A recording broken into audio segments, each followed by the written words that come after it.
Hey everybody, it's Christina of CraftyPaws. I'm here to share with you guys a guest design team project for scrapbooking for less. I am in love with this beachy theme kit, and the stamps and the papers in this collection totally inspired me to make this water shaker card for my dad's 84th birthday, which is this Saturday. I'm so tickled with how cute this came out, and I think he will really enjoy the interactive nature of it. So I'm going to share with you guys the entire process. I started first by just stamping out the adorable little puffer fish from the Avriel Sea-Prise stamp set, and I'm just doing some quick Copic coloring. I wanted to use the colors that I have shown there on the left, and I'm going to be using just these colors for Copic coloring. So this image is so small that just a couple of shades within the same family will give you a nice kind of dimensional look.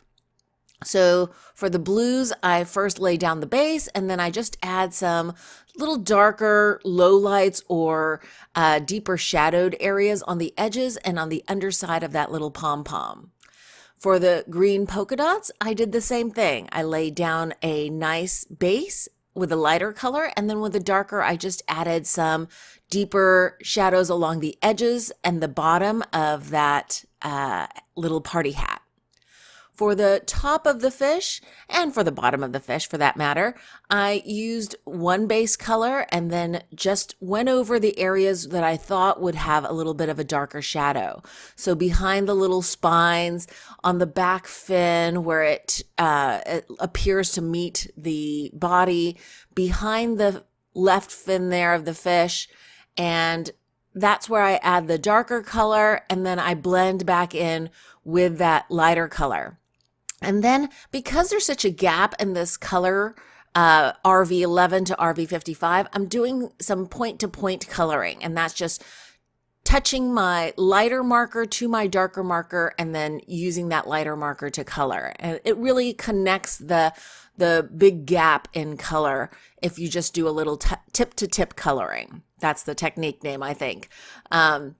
So that's another way to kind of stretch your alcohol markers. You don't need to get every single color. You can definitely blend that way.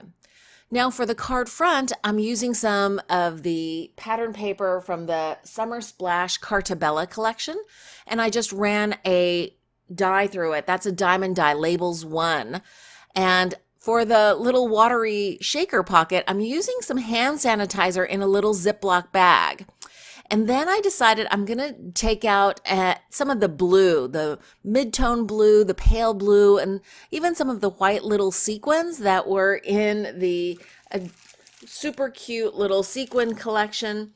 I believe this was collection number 3.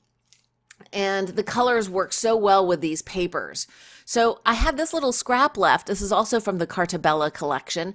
And I just wanted a different pattern in the background behind the shaker area.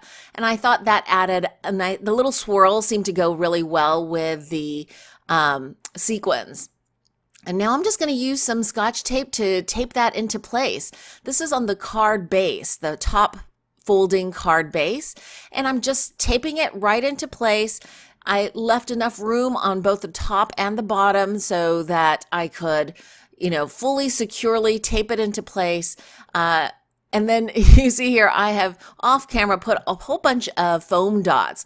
These are 11 millimeter. They're really fat, and that seemed to be just about fat enough or thick enough so that it made the card front level with the top of the shaker, water shaker pocket. I decided just to accent that little window opening, so I die cut a frame out using this next largest size of that Labels 1 die set. By the way, if you're interested in buying any Diemond Dies, you can get 10% off by using the coupon code Thanks Christina at Diemond Dies. If your order is $35 or more, you also get free worldwide shipping. And now I'm just gluing into place that little puffer fish. And of course, I needed a cake that I could put a lot of candles on. And I remember that I had this Power Poppy Party Time stamp set that had this big, huge cake on it. And it has a banner at the top, but I really wanted candles, so I'm just going to go ahead and color it, but I'm going to cut off that little cake topper banner thing. And I'm, again, using the same Copic colors that I used on the puffer fish. I wanted to have some consistency in this color.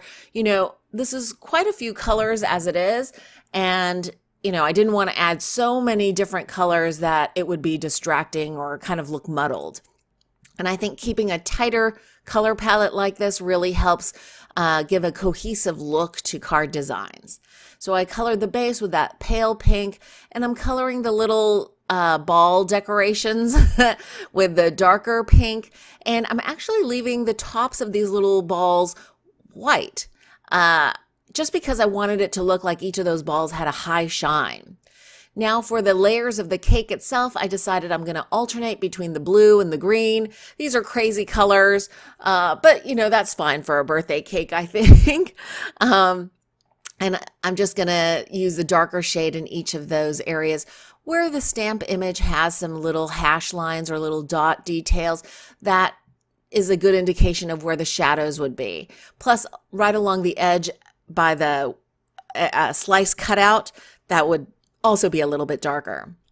Now for the cake stand, I decided to just go with the neutrals. Again, this was the belly color of the pufferfish, and I'm just going to go through and quickly color that as well.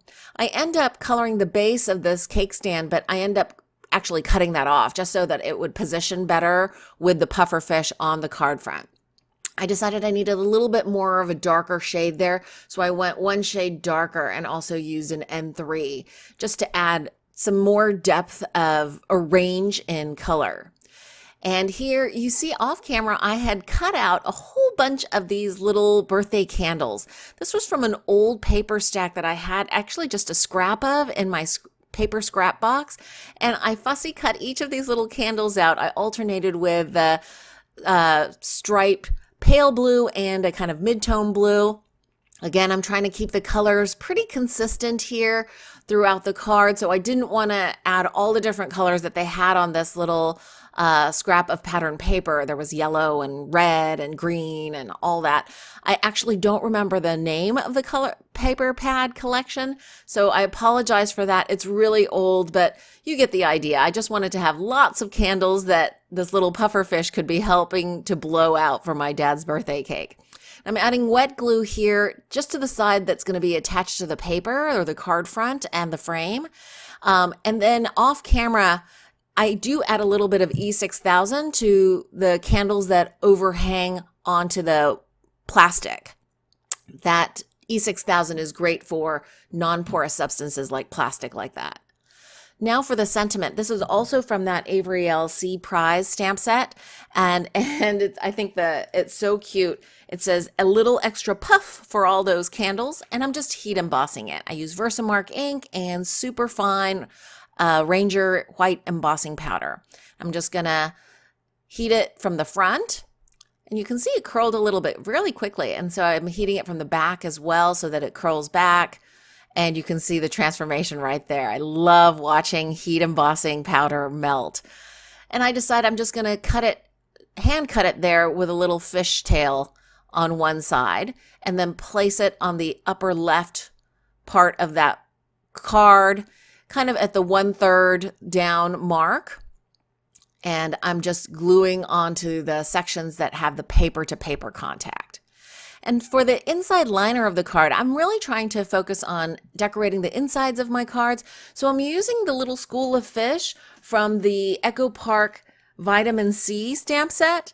And I'm also using the little school of fish from that Avery L. Sea-Prise stamp set. So on the upper right, I'm having the school of fish from the Avery L stamp set, and on the lower left, I'm repeating over and over the school of fish from that Echo Park stamp set. And I just decided to repeat the colors from the front using some Tim Holtz Distress Oxide inks. These oxide inks have good coverage, but you have to be careful because they stay wet for a little bit longer. So, take care not to smear it. Luckily, I was very conscious of that as I was doing this stamping over and over, especially on the lower right. I wanted just a little dot on the upper right, and I wanted the big school of fish, the pink fish, on the lower left. And I'm going to just edit this so you can watch me. You can see how I'm positioning it using my MISTI tool for this little cluster or school of fish. And that's the completed lower left. It's pretty big. It's a pretty big school of fish. And the sentiment, again, is that from that Power Poppy stamp set. I just stamped it twice, and I love the scripty font. It says, "Happy Birthday." And then I'm just going to use my ATG gun to adhere it into the inside liner of this card. And then I decided I really like the front, but I wanted a little more sparkle. So I decided to take a champagne gold stickles and add little dots just to the base of each of the birthday candle flames. That little extra sparkle really helps make the candles pop a little bit more. Since those weren't stamped, there isn't that black outline around the candles. So I liked how that made that stand up to the rest of the more dominant colors on the card front.